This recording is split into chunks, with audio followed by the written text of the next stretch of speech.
warahmatullahi wabarakatuh. Selamat pagi anak-anak.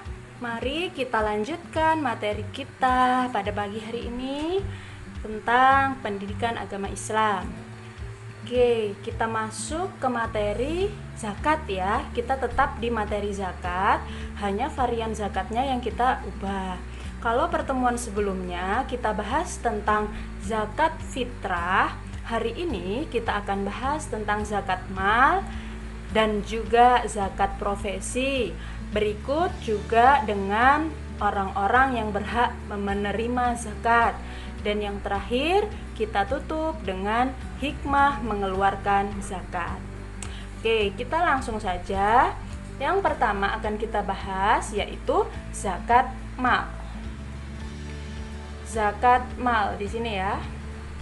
Mal di sini kalau di bahasa Arab artinya malun. Malun ini adalah harta.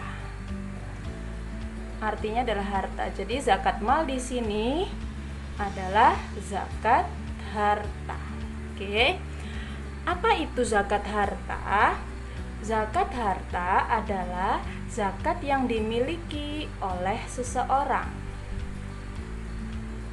Zakat harta adalah zakat yang dimiliki oleh seseorang. Oke. Kenapa zakat harta ini harus dikeluarkan? Untuk membersihkan harta seseorang tersebut. Ya. Untuk membersihkan harta orang tersebut. Nah, jadi zakat mal, apa itu zakat mal tadi? Zakat mal adalah zakat harta yang dimiliki oleh seseorang. Zakat yang dimiliki oleh seseorang. Untuk apa zakat itu? Zakat harta itu gunanya untuk membersihkan harta orang tersebut, untuk membersihkan harta yang dimiliki oleh orang tersebut. Nah, bagaimana caranya? Dengan memberikan sebagian hartanya kepada orang yang berhak menerima zakat. Oke. Nah, apa hukumnya? Hukumnya adalah wajib. Bagi siapa? Bagi orang yang memiliki harta.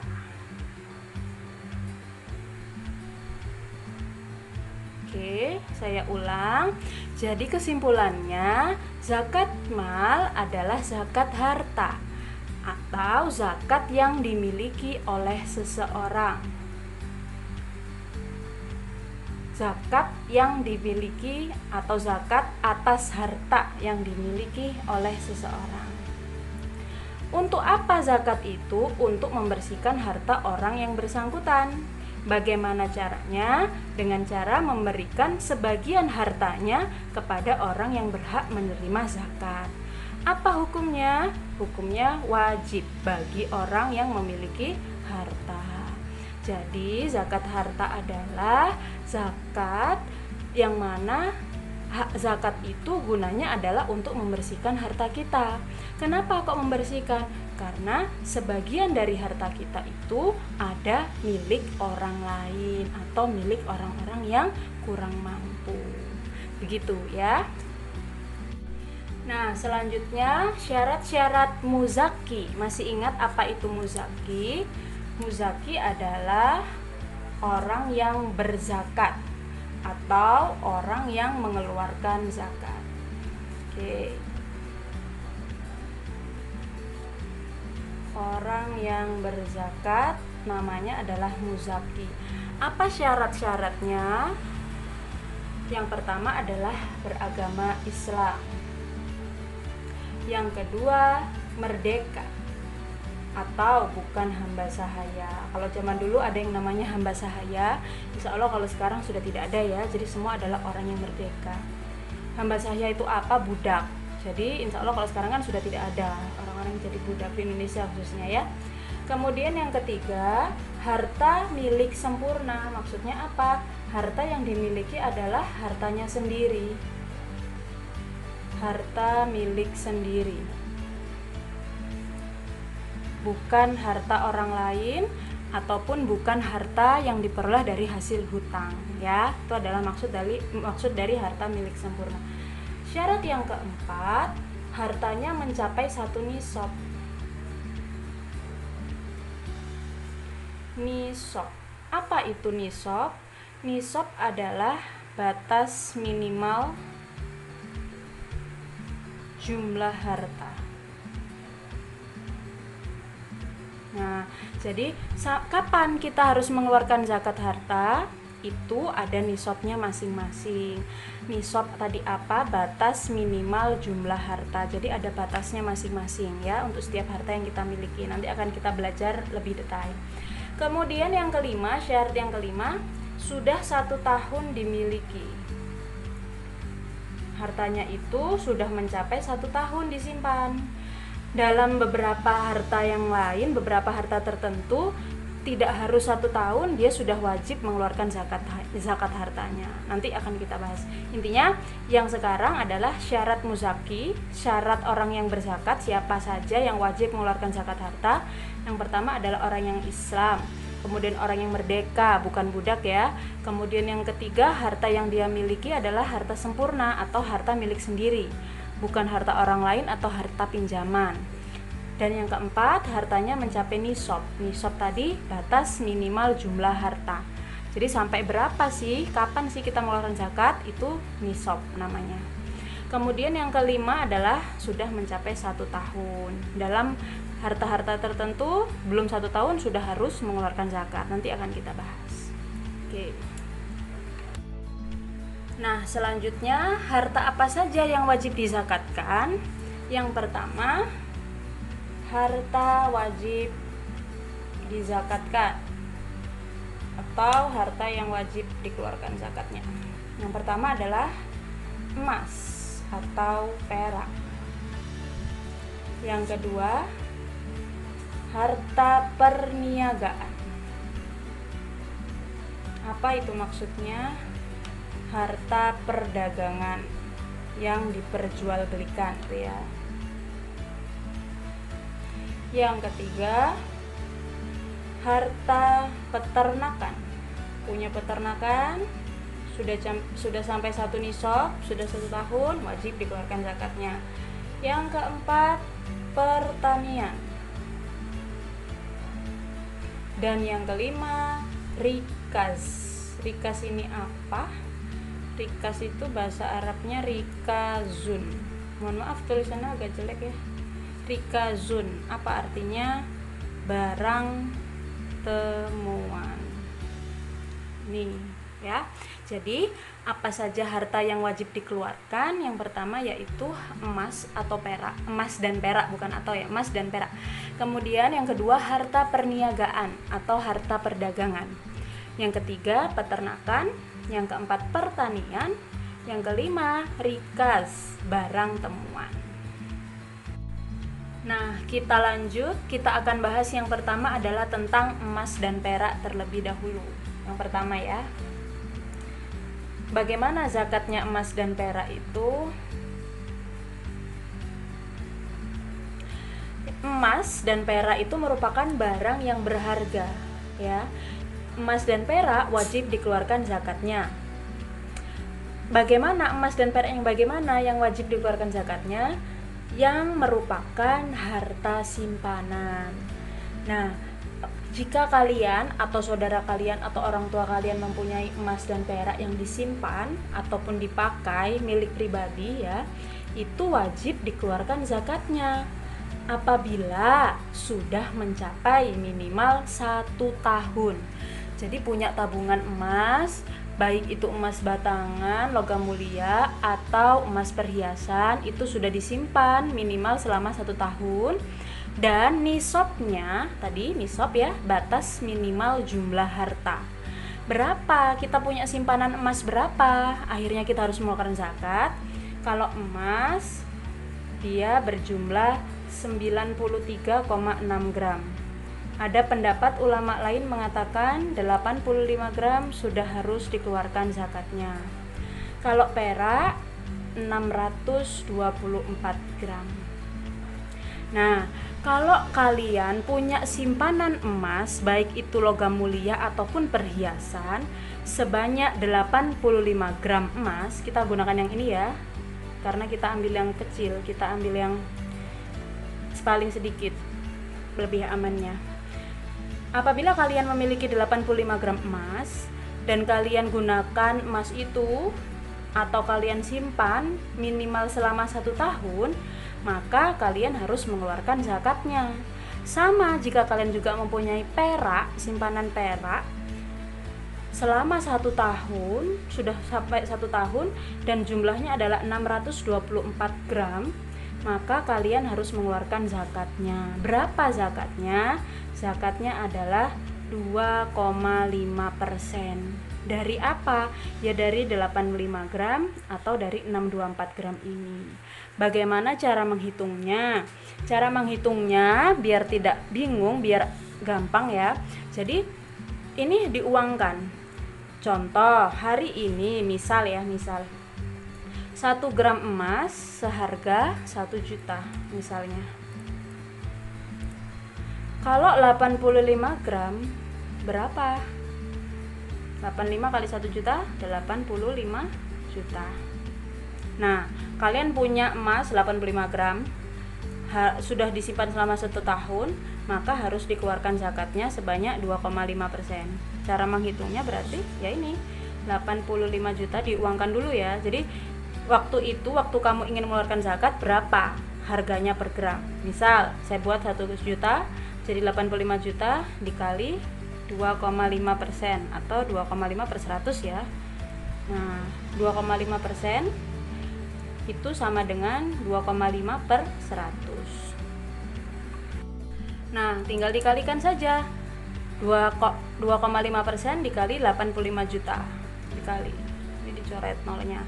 850.000 dikali 2,5 sama dengan 2.125.000. Inilah yang harus kalian keluarkan selama 1 tahun. Murah apa mahal? Ya jelas murah. Orang hartanya aja punya segini, 85 juta, sedangkan yang dikeluarkan hanya 2.125.000. Inilah yang harus diberikan kepada orang-orang yang berhak menerimanya. Sama dengan perak juga begitu. Berarti minimal kalau sudah mencapai 624, ya sama caranya.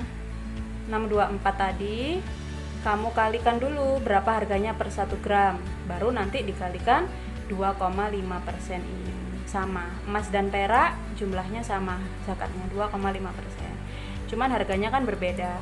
1 gram perak hari ini berapa, 1 gram emas hari ini berapa ketika mau dikeluarkan tadi ya. Nah, bagaimana jika saya punya emas atau saya punya perak tetapi belum mencapai 85 gram atau 624 gram? Padahal itu sudah 1 tahun saya simpan, tapi jumlahnya hanya 50 gram misalkan, 50 gram emas. Bagaimana, apakah harus dikeluarkan zakatnya? Tidak perlu. Yang perlu dikeluarkan zakat ketika sudah mencapai 85 gram karena ini adalah nisab. Ini nisab dari perak 624 gram ya. Baru dikeluarkan sebesar 2,5%. Nisab, mencapai nisab dan minimal 1 tahun. Tuh diingat-ingat ya. Nah, selanjutnya adalah harta perniagaan. Tadi yang kedua kan perniagaan. Apa itu perniagaan? Perdagangan. Maksudnya adalah harta yang diperdagangkan. Nah, syaratnya sama seperti emas dan perak. Dia harus mencapai minimal 1 tahun dan juga nisabnya sama ya. Minimal dia punya 85 gram. Sama seperti emas, nisabnya senilai 85 gram. Atau misalnya punya uang senilai 85 gram tadi, kalau kita hitung per gramnya 1 juta berarti kan 85 juta. Nah, dia punya harta perdagangan segini banyaknya, minimal 1 tahun, maka wajib dikeluarkan zakatnya. Berapa? Sama, 2,5%. Cara menghitungnya pun sama seperti zakat emas tadi. Ini dicoret ya, 100 sama dengan 2.125.000. Tuh. Nah, untuk yang ketiga adalah harta peternakan. Untuk yang ini kita langsung lihat di buku biar lebih mudah. Ini ada di halaman 71 buku paket ya. Kalian bisa lihat di sini. Harta peternakan maksudnya apa? Orang-orang yang memelihara atau berternak kambing atau domba, sapi atau kerbau, dan juga unta, itu kalau sudah mencapai nisabnya maka harus dikeluarkan zakatnya. Jadi inilah yang termasuk salah satunya, dia tidak pakai 1 tahun, tidak pakai minimal 1 tahun, tapi dia hitungannya nisabnya adalah jika peternak itu memiliki kambing atau domba sejumlah 40 sampai 120. Misal dia punya 100 ekor kambing, maka dia sudah wajib mengeluarkan zakat. Berapa zakatnya? Zakatnya adalah 1 ekor kambing berumur 2 tahun. Nah, ini harus dikeluarkan. 1 ekor kambing berumur 2 tahun harus dikasihkan ke orang atau harus disembelih, kemudian dagingnya dibagi-bagikan ke yang berhak. Itu namanya zakat. Kemudian kalau dia memiliki 121 sampai 200, misal dia punya 150 kambing atau domba, maka kadar zakatnya adalah 2 ekor kambing berumur 2 tahun, sama umurnya minimal 2 tahun ya. Kemudian dia punya bertambah lagi 201 sampai 300, misal dia punya 250. Dia punya 250 ekor kambing, maka yang dikeluarkan adalah 3 ekor kambing berumur 2 tahun. Itu harus diberikan kepada orang yang berhak, gitu ya. Nah, setiap bertambah 100 ekor, maka kadar zakatnya ditambah lagi 1 ekor. Misal, dia punya 350 kambing. Berapa yang dikeluarkan? 4 ekor kambing berumur 2 tahun, gitu ya. Sama kalau sapi dan kerbau, sapi atau kerbau. Bagaimana? Kalau sapi atau kerbau jumlahnya lebih sedikit.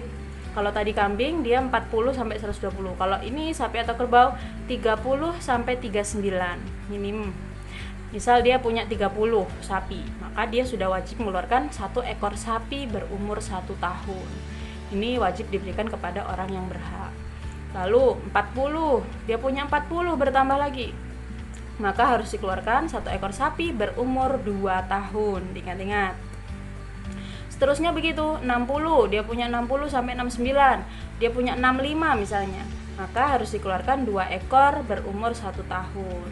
Bertambah lagi, di sini ada. Nah, setiap bertambah 30 ekor, kadar zakatnya ditambah lagi 1 ekor. Misal dia punya 95 sapi atau kerbau. Berapa yang dikeluarkan? Kita tambah 1, ini kan 3. Jadi 3 ekor sapi atau kerbau berumur 2 tahun. Kalau dia punya 95 ya. Kalau dia punya 105, berarti 4 ekor sapi berumur 1 tahun. Begitu. Nah, kalau unta bagaimana? Karena unta tidak dibudidayakan di Indonesia, maka tidak disebutkan nisab dan zakatnya. Karena jarang atau bahkan tidak ada ya orang yang memelihara unta di Indonesia. Itu hanya ada di sana, di Arab, di negara timur. Nah, untuk peternakan yang selain disebutkan ini, seperti misalkan unggas, ayam, bebek, ikan, bagaimana perhitungan zakatnya? Perhitungan zakatnya disamakan seperti emas atau perak atau harta perniagaan tadi. Jadi kadar zakat dan nisabnya adalah 2,5%. Diuangkan terlebih dahulu ya, baru dikali. Seperti tadi caranya. Nah, selanjutnya yaitu pertanian. Kalau dia punya pertanian, bagaimana? Nih, sama tadi ya. Jadi dia punya pertanian yang seperti apa? Pertanian ini khusus untuk makanan pokok. Seperti apa? Beras, jagung, gandum, sagu, dan lain-lain. Zakatnya ini, zakat pertanian itu diberikan setiap panen. Jadi sama seperti zakat peternakan tadi, bukan berdasarkan tahun. Tetapi kalau zakat pertanian itu setiap panen dia harus mengeluarkan zakatnya. Nisabnya berapa? Batas minimalnya. Kalau misalkan dia beras, dia panennya minim, misalkan dia mencapai 750 kg beras. Nah, ini harus dikeluarkan zakatnya. 750 kg itu sama dengan 5 wasak. Wasak itu sebutan Arab sana. 5 wasak. 5 wasak itu setara dengan 750 kg. Kalau dia panen mencapai 750 kg beras, maka harus dikeluarkan zakatnya sebesar 10%. Itu kalau tidak ada tambahan biaya pengairan. Misalkan selama dia sebelum memanen itu dia mengairi sawahnya itu dengan air hujan, berarti kan dia tidak perlu membayar air karena dia pakai air hujan, maka zakat yang dikeluarkan adalah 10% dari 750. Berapa? 10% kali 750 berapa nih? 75 kg. Oke, bener ya? 75 kilo. Dari 750 kg yang dia panen, 75 kg-nya dia harus berikan kepada orang yang berhak menerimanya. Diberikan secara gratis. Itu namanya zakat. Kita keluarkan zakatnya ya. Nah, bagaimana kalau pengairannya dia itu membayar? Jadi dia tuh membeli air untuk mengairi sawahnya. Maka kadar zakatnya bukan 10%, tetapi 5% dari 750 tadi. Jadi lebih murah. Kenapa? Karena airnya dia harus bayar atau dia harus beli. 5/100 kali 75 berapa? Kita hitung di sini. 75 kali 5 525 375 dibagi 10 berarti 37,5 kg, separuhnya ya. Ini 10%, ini 5%, jadi setengahnya. Ini yang tadi saya ulang, 10% itu jika pengairannya tidak membayar atau dari air hujan secara gratis, maka zakatnya 10%. Kalau pengairannya itu dia harus beli ke orang, membayar, maka kadar zakatnya adalah 5%. Ini untuk pertanian. Nah, zakat harta yang terakhir adalah harta temuan atau rikas. Harta temuan, barang temuan atau rikas namanya. Rikazun. Apa itu harta temuan? Ini misal ada harta yang terpendam kemudian ditemukan oleh seseorang, sedangkan harta itu tadi tidak bertuan, tidak ada yang memiliki, maka seseorang yang menemukannya, harta itu akan menjadi haknya, tetapi harus dikeluarkan zakatnya sebesar 20%. Ingat-ingat ya, 20% dari jumlahnya. Jadi harta yang ditemukan itu berapa, diuangkan, dihitung dengan rupiah, kemudian baru dikeluarkan sebanyak 20% dari jumlahnya tadi. Ya, tapi itu juga ada aturannya. Jadi kalau menurut hukum positif di Indonesia itu minimal harus 1 tahun dulu. Jadi ketika seumpama kalian menemukan harta karun terpendam, udah nggak tahu siapa pemiliknya, kalian tidak boleh langsung pada hari itu juga memiliki, tapi harus menunggu dulu selama 1 tahun dan harus menyebarkan berita siapa yang merasa punya harta ini, kayak gitu. Nah, setelah kalau sudah 1 tahun nggak ada yang mengaku, nggak ada yang pernah memiliki harta itu, maka harta itu tadi boleh menjadi milik kalian yang menemukannya. Ditunggu dulu selama 1 tahun baru boleh dimiliki, tetapi tetap harus dikeluarkan zakatnya sebesar 20% gitu ya. Nah, untuk zakat yang ketiga yaitu zakat profesi. Zakat yang ketiga ya, yang pertama adalah zakat fitrah, yang kedua zakat mal, dan yang ketiga adalah zakat profesi atau pekerjaan. Zakat profesi ini dulu zaman Nabi belum ada, jadi ini adalah hasil ijtihad dari para ulama, para kiai yang mana sekarang itu kan profesi sudah banyak sekali ya, sudah bermacam-macam, dan penghasilannya mereka itu juga banyak, maka tentunya wajib atau seharusnya dikeluarkan zakat dari penghasilan mereka itu, yang namanya zakat profesi atau zakat pekerjaan. Berapa kadarnya? Sama seperti kadar emas, kadar harta perniagaan sama, 2,5%. Kapan mengeluarkannya? Boleh 1 tahun sekali, boleh setiap bulan, boleh juga pas dapat. Jadi ketika mendapatkan langsung dikeluarkan, boleh. Terserah ya, yang penting harus dikeluarkan zakat profesinya sebesar 2,5% untuk zakat profesi.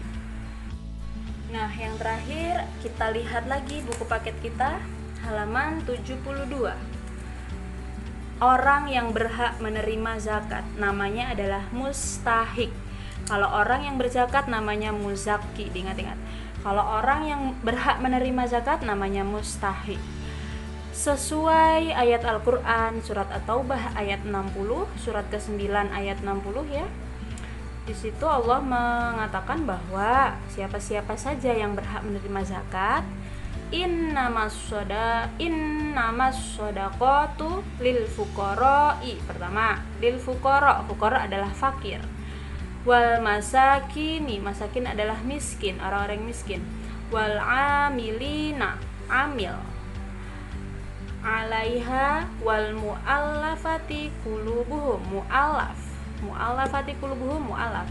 Wa fir riqabi, riqab, budak, hamba sahaya. Wal gorimina, gorim itu adalah orang yang berhutang. Wa fi sabilillah, orang-orang yang berada di sabilillah. Wa ba'nis sabil, dan orang-orang ibnu sabil. Faridatum minallah wallahu alimun hakim. Nah, ini mereka adalah orang-orang yang berhak menerima zakat ya, ada 8: fakir, miskin, amil, mu'alaf, riqab, gorim, sabilillah, ibnu sabil. Fakir yaitu orang yang memiliki harta sangat sedikit, namun dia ini tidak mempunyai pekerjaan dan tidak dapat memenuhi kebutuhan sehari-hari. Itu namanya fakir. Bedakan dengan miskin. Miskin adalah orang yang mempunyai sedikit harta tetapi dia masih punya penghasilan. Beda dengan fakir. Tadi fakir hartanya sedikit, dia tidak punya pekerjaan. Kalau miskin, hartanya sedikit juga, tapi dia punya penghasilan, tetapi tetap tidak cukup untuk memenuhi kebutuhan sehari-hari. Jadi antara fakir dan miskin, lebih miskin atau lebih parah adalah fakir ya. Kemudian amil, orang yang ketiga yang berhak menerima zakat adalah amil. Amil ini adalah orang yang mempunyai tugas untuk mengurus zakat. Mulai dari menerima, mengumpulkan, kemudian dia membagi kepada yang berhak. Nah, itu adalah amil. Namanya panitia zakat, biasanya amil namanya. Itu mereka juga berhak menerima zakat. Kemudian yang keempat adalah mu'alaf. Mu'alaf adalah orang yang baru masuk Islam ya, hatinya masih lemah, seperti baru saja masuk Islam. Jadi zakat mu'alaf itu gunanya, tujuannya adalah untuk memantapkan hatinya. Oh, saya masuk Islam, saya diberi zakat. Dia merasa senang dan dia merasa semakin mantap untuk masuk Islam itu. Kemudian yang kelima adalah riqab. Riqab ini adalah hamba sahaya atau perbudakan. Zaman Nabi dulu ada tuh perbudakan. Jadi mengeluarkan zakat itu supaya si budak ini merdeka. Jadi zakatnya diberikan kepada majikannya si budak dengan syarat budaknya harus dimerdekakan ya, sehingga dia punya kebebasan hidup sebagaimana layaknya. Kalau dia budak kan dia tidak bisa bebas hidupnya, dia harus sesuai, dia harus nurut sama majikannya gitu ya, riqab. Kemudian yang ke-6 adalah gorim. Gorim itu adalah orang yang mempunyai banyak hutang, tetapi hutang itu bukan untuk maksiat, tapi hutangnya untuk kebaikan. Contohnya hutang untuk berdagang, dia ingin berdagang, dia hutang untuk modal berdagang, tapi ternyata bangkrut. Nah, itu boleh, dia berhak menerima zakat. Namanya itu gorim. Beda lagi kalau dia hutangnya untuk maksiat, tentu tidak boleh ya, tidak berhak menerima zakat. Kemudian yang ketujuh adalah sabilillah. Sabilillah di sini orang-orang yang berusaha untuk bertujuan menegakkan agama Allah, seperti pengembangan pendidikan, kiai-kiai yang punya pesantren itu juga termasuk, kiai-kiai yang ceramah itu juga termasuk sabilillah ya. Kesehatan, dokter berarti iya boleh, dia berhak juga. Pendakwah, para ustadz, panti asuhan, orang yang punya panti asuhan itu juga termasuk, dan lain-lain. Pokoknya intinya dia itu usahanya adalah untuk menegakkan agama Islam, agama Allah. Kemudian yang terakhir adalah Ibnu Sabil. Ibnu Sabil adalah orang yang kehabisan bekal pada saat dia dalam perjalanan. Perjalanannya itu tentunya dilakukan bukan untuk maksiat, tetapi perjalanan untuk hal-hal yang baik, seperti contohnya menuntut ilmu. Dia pergi untuk menuntut ilmu, dia pergi untuk berdakwah, dia pergi untuk bersilaturahmi, tapi di tengah jalan dia kehabisan bekal, dia kehabisan uang misalkan, maka dia wajib atau dia berhak menerima zakat. Itu Ibnu Sabil dan Sabilillah, bedakan, jangan sampai keliru. Sama dengan fakir dan miskin tadi juga dibedakan ya.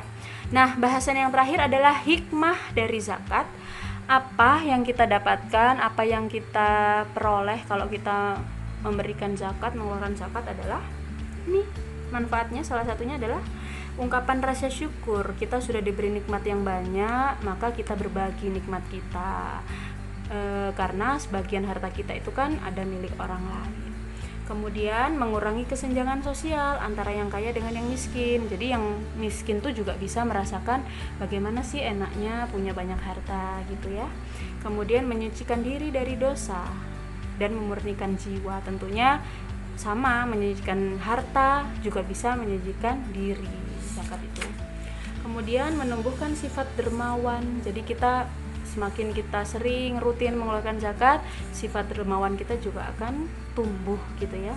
Terus alat pembersih harta tadi, membersihkan harta kita, dan kita ini terjaga dari tamak orang jahat, ketamakan. Jadi kalau ada orang jahat pingin mencuri harta kita, insya Allah akan dilindungi oleh Allah karena kita rutin mengeluarkan zakat. Dan yang keenam, menolong, membantu, membina kaum duafa, orang-orang yang lemah tadi ya, secara ekonomi. Kemudian yang terakhir, mewujudkan tatanan masyarakat yang sejahtera, rukun, dan damai. Demikian materi kita hari ini. Tugasnya silakan dikerjakan. Kalau masih ada yang belum paham, boleh bertanya kepada saya ya. Via Classroom boleh, via WhatsApp juga boleh. Demikian, wassalamualaikum warahmatullahi wabarakatuh.